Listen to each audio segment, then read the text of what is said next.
September 19, 1940, Warsaw, Poland. Witold Pilecki stands on a street corner watching German soldiers round up civilians.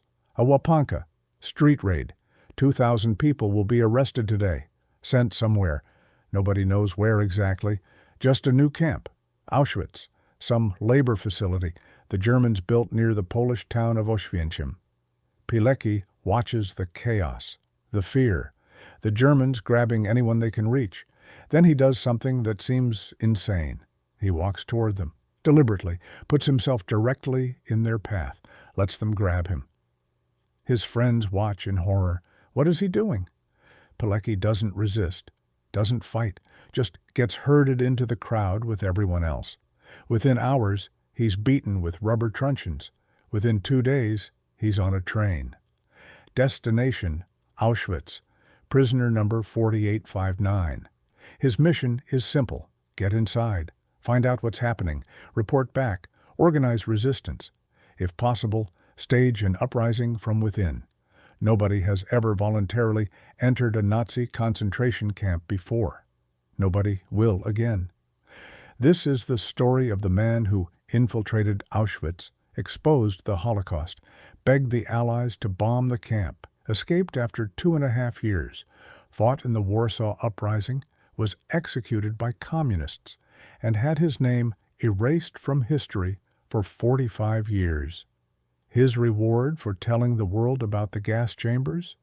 Nobody believed him, and 6 million people died because of it. Witold Pilecki is 39 years old when he walks into that street raid. Cavalry captain, veteran of the Polish-Soviet War, father of 2. Before the war, he was living a quiet life in eastern Poland, running the family estate near Lida, growing clover seeds, helping neighbors, creating a volunteer fire brigade, raising his kids with his wife Maria, teaching his son Andrei to ride horses, reading bedtime stories to his daughter Zofia. This is not a man looking for glory. This is a farmer who wants peace. September 1939 destroys that dream. Germany invades from the west. The Soviet Union invades from the east. Poland ceases to exist, carved up between 2 totalitarian powers. Pilecki refuses to accept it. He co-founds the secret Polish army with Major Jan Włodarkiewicz. They start organizing resistance, recruiting fighters, planning sabotage, building an underground network. It's dangerous work. The Gestapo is everywhere, informants too. One wrong move and you disappear. Forever. Summer 1940. Reports start coming in about a new camp, Auschwitz. The Germans are sending thousands of Polish political prisoners there. Intellectuals, resistance fighters, military officers, anyone who might oppose occupation. Nobody knows what happens once they arrive. The letters stop. The prisoners vanish. Something is wrong, terribly wrong. But what? The resistance needs intelligence. They need someone on the inside, someone brave enough, crazy enough, willing enough to walk into hell voluntarily. Włodarkiewicz calls a meeting. He looks at Pilecki, doesn't say it directly, just makes it clear, you're the best candidate. Pilecki knows what's being asked. It's not an order. Orders can be refused. It's an invitation, a challenge, a test of courage that most men would fail. He thinks about Maria, about Andrei and Zofia, about never seeing them again, because that's the likely outcome. Nobody expects him to survive this. The plan is suicide disguised as strategy. He accepts anyway, because someone has to, because intelligence matters, because stopping this evil requires knowing what it is first. They give him false papers. Tomasz Serafiński, tanner by profession, unmarried, no military history, nothing connecting him to resistance. If the Germans discover his real identity, they'll torture him until he gives up every name he knows. Then they'll kill him slowly. Pilecki memorizes his cover story, says goodbye to his family without telling them where he's going, walks into Warsaw on September 19th. and deliberately gets arrested. The beatings start immediately. In the cavalry barracks where they're held overnight, rubber truncheons, fists, boots. The guards don't need reasons. Existing is reason enough. Pilecki takes hit after hit, protects his head, stays conscious, observes everything, names, faces, procedures. This is intelligence gathering. This is the mission. Pain is just data. September 22nd, 1940. The train arrives at Auschwitz. 2,000 men crammed into cattle cars. No food, no water. Hours in darkness. When the doors open, they're dragged out. Lined up, stripped naked, head shaved, body shaved. Humiliation is the point. Break them mentally before the work breaks them physically. Pilecki watches, learns, adapts. A guard notices him holding his registration number wrong, in his hand instead of in his teeth. The guard swings a heavy rod, connects with Pilecki's jaw. 2 teeth shatter. Blood fills his mouth. The guard laughs. Welcome to Auschwitz. The message is clear. This isn't a prison. This isn't a labor camp. This is a death factory. And the dying starts now. Prisoner 4859. That's who Pilecki is now. Not a man, not a soldier. Just a number in a system designed to destroy him. They're issued thin striped uniforms, wooden clogs that don't fit, assigned to barracks. The rules are explained.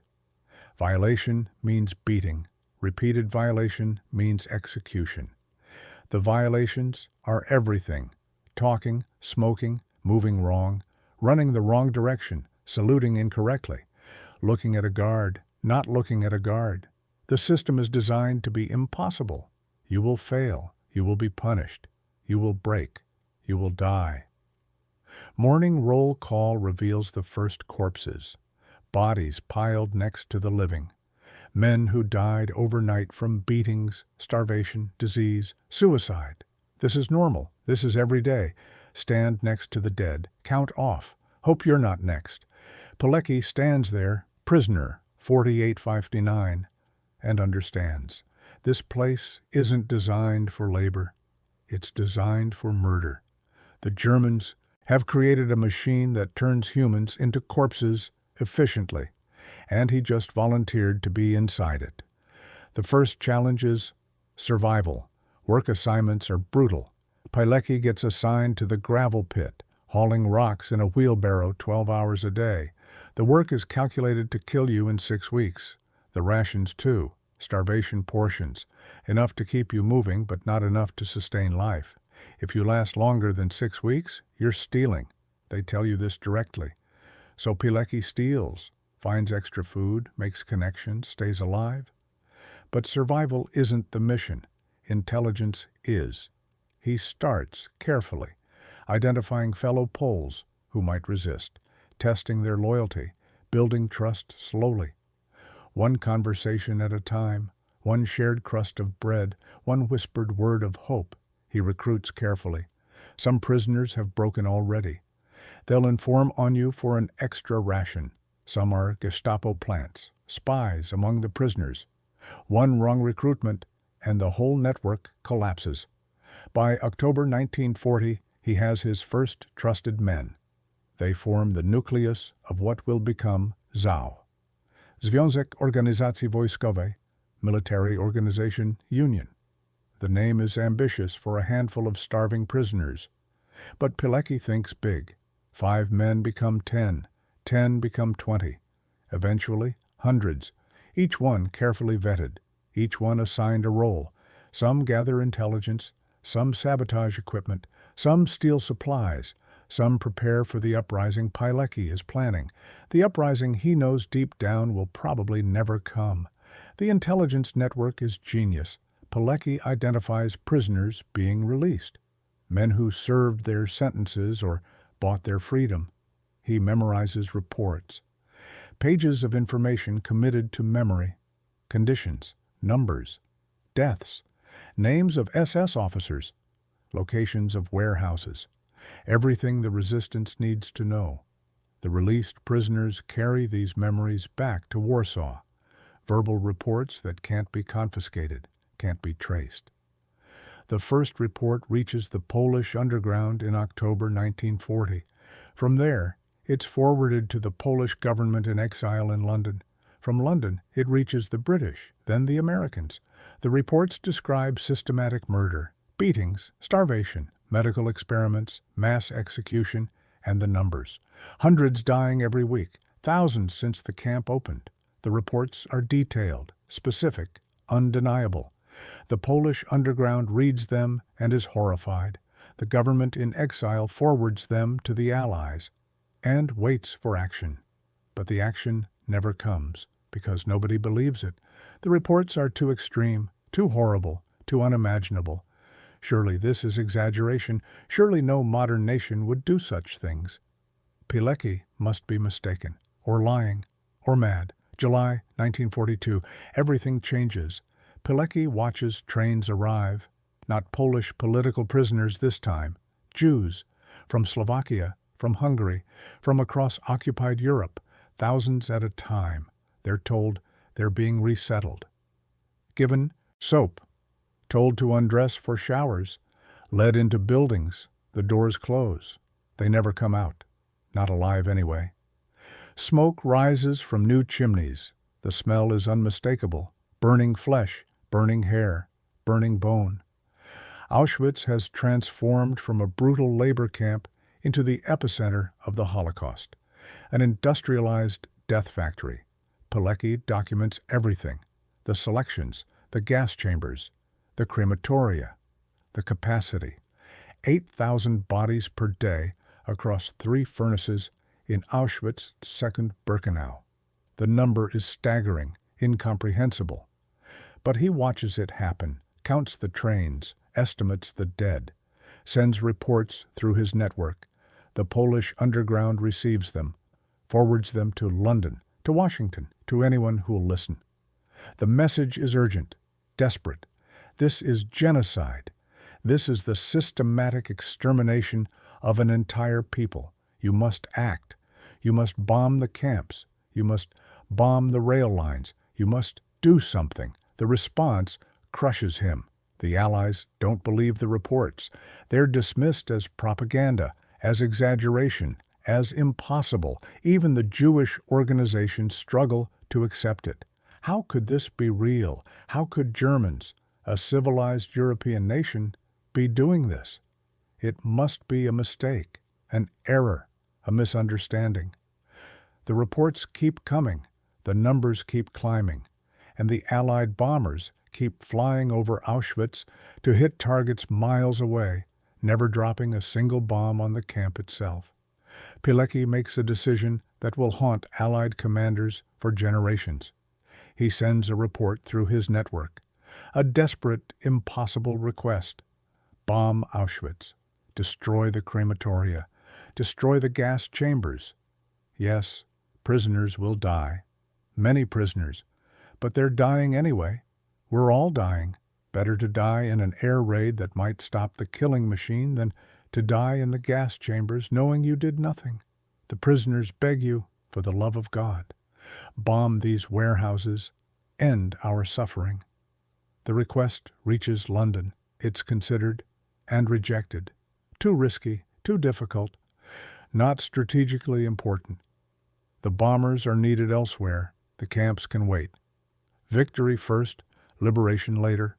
Pilecki reads the response, or rather, the lack of response, and understands nobody is coming, no rescue, no uprising support, no airstrikes. He's been sending intelligence for 2 years, risking his life daily, watching thousands die, begging for action, and the Allies have decided to let it continue. The realization is devastating. He's failed. The mission was for nothing. The warning wasn't enough. April 1943. 2.5 years inside Auschwitz, Pilecki has survived pneumonia, starvation, countless beatings, and daily exposure to mass murder. His network is extensive, hundreds of prisoners coordinated, intelligence flowing out regularly. But the Gestapo is closing in. They've identified some ZOW members, executed them, tortured others for names. It's only a matter of time before they get to Pilecki. He needs to escape, not just to save himself, to deliver the intelligence personally. Maybe if he tells them face to face, they'll believe him. They'll act. He maneuvers a transfer to the camp bakery, 2 miles outside the main camp. Less security, more opportunities. He recruits 2 accomplices, Jan Redzai, Edward Sishelski. They plan carefully, cutting phone lines, alarm systems, identifying the guard schedule, getting a duplicate key. One chance. If they fail, they're tortured and killed. If they succeed, they have to cross miles of German-occupied Poland to reach Warsaw. And even then, what? Will anyone listen? Night of April 26-27, 1943. Everything goes according to plan. Phone lines cut, alarms disabled, guard overpowered, door unlocked. They're outside, running. Behind them, searchlights begin sweeping, dogs barking, sirens wailing, but they're already in the forest, already gone. The escape makes Pilecki one of only a handful of people to voluntarily enter Auschwitz and leave alive. Later, the number will be smaller. He's probably the only one who did both. The journey to Warsaw takes weeks, hiding in barns, traveling at night, relying on resistance-safe houses. Pilecki reaches Warsaw in May, reports to the Home Army, writes a comprehensive report, 100 pages, every detail, every atrocity, every number, the gas chambers, the crematoria, the selections, the medical experiments, the mass murder of Jews, the industrial-scale genocide. He presents it to his commanders. This is happening. This is real. We must act now. The response? We know. We've been reading your reports for 2 years. We've forwarded them to the Allies. They don't believe us. They think it's propaganda. They're not going to bomb Auschwitz. They're not going to support an uprising.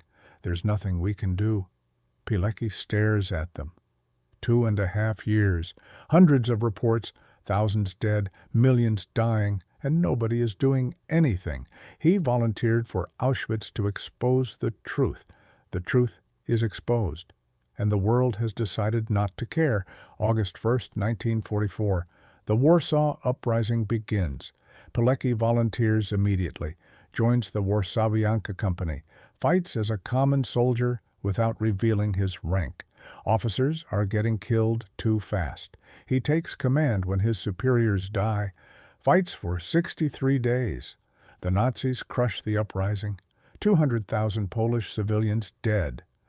The city razed. Pilecki is captured, sent to a prisoner of war camp in Germany, this time as a POW, not a concentration camp inmate. The Germans never discover he's the man who infiltrated Auschwitz, never connect prisoner 4859 to the fighter they just captured. Another lucky break in a life of impossible survival. April 1945. American forces liberate the POW camp. Pilecki is free. He joins the Polish Corps in Italy, begins writing his most comprehensive report on Auschwitz, over 100 pages, every detail from his 2.5 years inside. The report will eventually become a book. The Auschwitz Volunteer required reading for anyone trying to understand how the Holocaust actually functioned. But liberation from Germany brings a new problem. The Soviets have occupied Poland. The communists are taking over.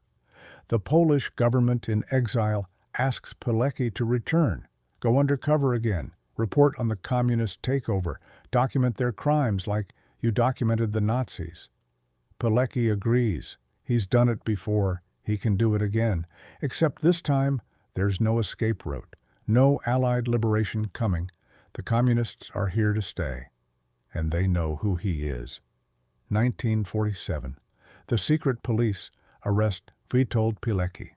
The charges are espionage, betraying state secrets, ordering the killing of Soviet soldiers. The trial is a show, the verdict predetermined. Guilty. The sentence is death. He's held in Mokotów prison, the same prison the Gestapo used. Different occupiers, same methods. They torture him for information, names, networks, contacts. He gives them nothing, just like at Auschwitz. just like always. You don't break Witold Pilecki. Not with beatings, not with fear, not with death. May 25, 1948. Witold Pilecki is executed. Single shot to the back of the head. He's 47 years old. His body is dumped in an unmarked mass grave, location unknown. His family isn't notified. His name is erased from all public records. The communist government orders it. Witold Pilecki never existed. His reports about Auschwitz, fabrications, his resistance work, never happened. His execution, classified. For 45 years, his story is buried. His children don't learn the details of his Auschwitz mission until the 1990s. After the fall of communism, after the censorship ends, after the documents are finally unsealed. The bitter irony destroys you when you understand it. Witold Pilecki volunteered for Auschwitz in 1940 to expose Nazi crimes. He succeeded. His reports detailed everything: gas chambers, crematoria, mass murder, industrial genocide. The reports reached London in 1940, reached Washington in 1941, 2 years before the Wannsee Conference, when the Nazis formalized the final solution. The Allies knew. They knew early. They knew specifically. They had blueprints. They had numbers. They had witness testimony from inside the camp. And they did nothing. Allied bombers flew over Auschwitz repeatedly, hitting synthetic oil plants 5 miles away, never dropping bombs on the gas chambers, never destroying the rail lines, never even trying. The official explanation? Not strategically important. Resources needed elsewhere. Victory first, liberation later. The real reason? Nobody believed it could be that bad. Nobody wanted to believe civilized Europeans were capable of such evil. Pilecki's reports were too extreme, too detailed, too horrible. Therefore, impossible. Therefore, ignorable. 6 million Jews died in the Holocaust. 1 in 6 died at Auschwitz-Birkenau. The camp Pilecki infiltrated, the camp he reported on for 2.5 years, the camp he begged the Allies to bomb. If they'd listened to him in 1940, if they'd believed his reports, if they'd acted, how many could have been saved? We'll never know. But the question haunts history, and Pilecki, executed by communists, buried in an unmarked grave, erased from history. His reward for the most audacious intelligence mission of World War II was anonymity and death. The man who voluntarily entered Auschwitz, organized resistance, exposed the Holocaust, escaped, kept fighting, and tried to stop a second totalitarian occupation, was shot in the back of the head and forgotten. For 45 years, almost nobody outside Poland knew his name. His family lived not knowing where he was buried. His children grew up with a ghost father whose story was classified. His wife, Maria, died in 2002, never knowing where they put his body. 1989. The Berlin Wall falls. Communism collapses in Poland. The censorship ends. The archives open. Documents emerge. Reports, testimonies, records. The name Witold Pilecki appears. Slowly, historians piece together his story: the voluntary arrest, the infiltration, the resistance network, the intelligence reports, the escape, the execution, the cover-up. Each new document adds detail. Each testimony confirms the impossible. This man actually did it. He actually volunteered for Auschwitz. 1990, the first published collection of his reports. Rotmisters Pilecki, Ochotnik to Auschwitz, Captain Pilecki, volunteer to Auschwitz. The book reaches Polish audiences. Veterans who knew him speak up. Yes, we knew him.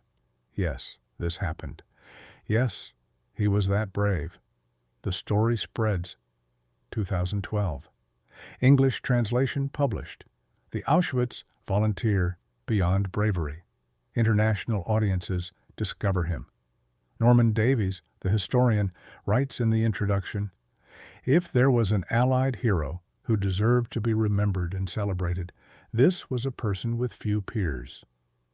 Poland's chief rabbi, Michael Schudrick, writes in the foreword, "When God created the human being, God had in mind that we should all be like Captain Witold Pilecki, of blessed memory. The man erased from history for 45 years is finally being recognized, finally being honored, finally being remembered as he should have been all along." 2019, Jack Fairweather publishes The Volunteer, the definitive biography, Costa Book Award winner, based on years of research, interviews with survivors, archival documents, Pilecki's own writings. The book brings his story to global audiences. Schools start teaching it. Documentaries are made. Monuments erected. 71 years after his execution, Witold Pilecki is finally getting the recognition he deserved. But recognition doesn't undo the injustice, doesn't bring him back, doesn't reunite him with Maria and Andre and Zofia, doesn't give him the life he sacrificed. He died believing he failed, believing the world ignored his warnings, believing the intelligence he gathered accomplished nothing. He never knew that decades later, historians would call him one of the greatest heroes of World War II, that his reports would be studied in military academies, that his courage would inspire generations. He died alone in a communist prison, shot in the back of the head, dumped in an unmarked grave. That's his reward for volunteering for Auschwitz. The question haunts anyone who learns this story. Why didn't the Allies believe him? The reports were specific, detailed, consistent, corroborated by multiple sources. The gas chambers were described, the crematoria capacity calculated, the selection process documented, the death toll estimated. Everything was there, everything needed to understand what was happening. And yet, the bombers kept flying past, the rail lines kept running, the killing continued. The answer is uncomfortable. They didn't want to believe it. Believing it meant accepting that humans were capable of industrial-scale genocide, meant accepting that civilized Europeans, nation of Goethe and Beethoven, were systematically murdering millions, meant accepting that the world had fundamentally changed, that evil of this magnitude was possible. It was easier to dismiss the reports as exaggeration, propaganda, impossible claims from unreliable sources. Pilecki was asking them to believe the unbelievable, and they chose not to. The cost of that choice is measured in millions, millions who died while the Allies deliberated, while they debated whether the reports could be true, while they calculated whether bombing Auschwitz was strategically worth it, while they decided that winning the war mattered more than stopping the genocide. Pilecki gave them the intelligence, gave them the truth, gave them the opportunity to act. They chose not to, and 6 million people paid the price. The lesson isn't that Pilecki failed. The lesson is that telling the truth isn't enough. Exposing evil isn't enough. Risking everything to gather intelligence isn't enough.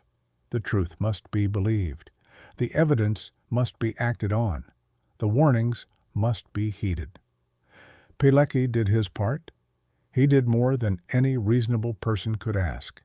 He voluntarily entered a death camp, organized resistance, documented genocide, escaped to report personally, fought in the Warsaw Uprising, returned to resist communist occupation, and was executed for it.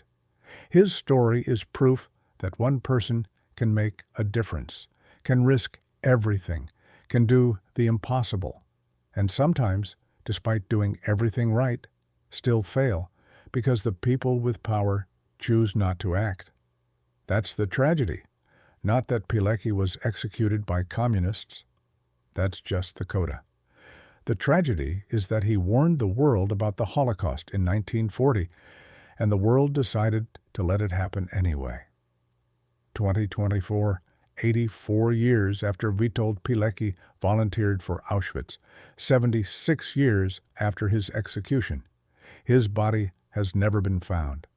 Somewhere in Warsaw, in an unmarked mass grave, his remains lie with other enemies of the communist state. His family petitioned for years to find him, to give him a proper burial, to have a place to mourn.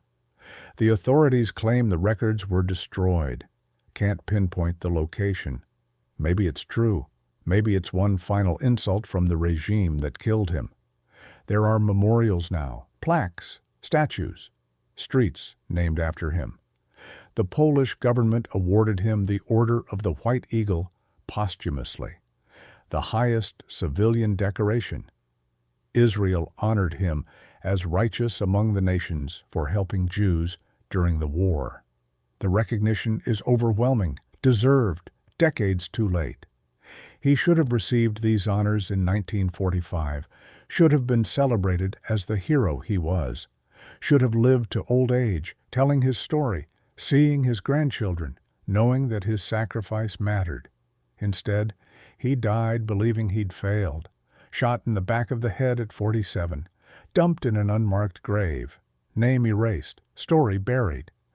For 45 years, the man who voluntarily entered Auschwitz didn't officially exist. Now he's celebrated worldwide. Museums feature his story, books tell his tale, students learn his name. But he's still in that unmarked grave, still lost, still denied the dignity of a known burial site. Even death couldn't give him peace. When you visit Auschwitz today, you can see prisoner number 4859's registration, Tomasz Serafiński, the fake name he used, the identity that kept him alive long enough to organize resistance and send intelligence. You can walk the paths he walked, see the buildings he sabotaged, stand where he stood, watching trains arrive full of people who would never leave. You can read his reports in the museum archives, detailed accounts of genocide documented by a man who chose to be there, chose to witness, chose to tell the truth, even knowing nobody would believe him. The most powerful memorial isn't in Poland. It's not a statue or plaque. It's the thousands of descendants of people Pilecki tried to save. The Jews his intelligence reports described, the ones he begged the Allies to rescue. They lived. Many survived the war, had families, children, grandchildren, great-grandchildren, entire family trees that wouldn't exist if the camps had been bombed when Pilecki first warned about them.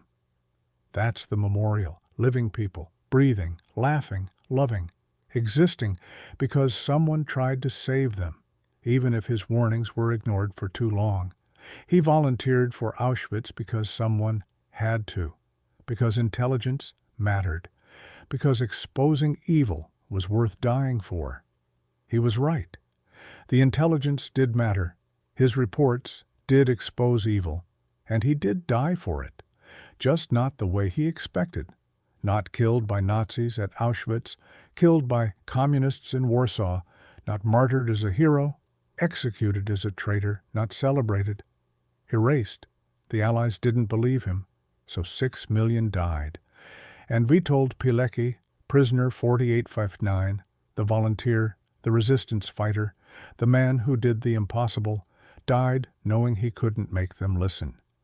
That's the real tragedy of his story. Not that he was brave. We know he was brave. The tragedy is that his bravery wasn't enough. His truth wasn't enough. His sacrifice wasn't enough. Because the people with power to act chose not to believe. And millions died because of it. He's still in that unmarked grave, still unfound, still denied peace even in death. The hero nobody believed. The volunteer nobody wanted to acknowledge. The man who tried to save millions and was erased for trying. Remember his name, Witold Pilecki, prisoner 4859, the man who volunteered for Auschwitz and never stopped fighting even when nobody was listening.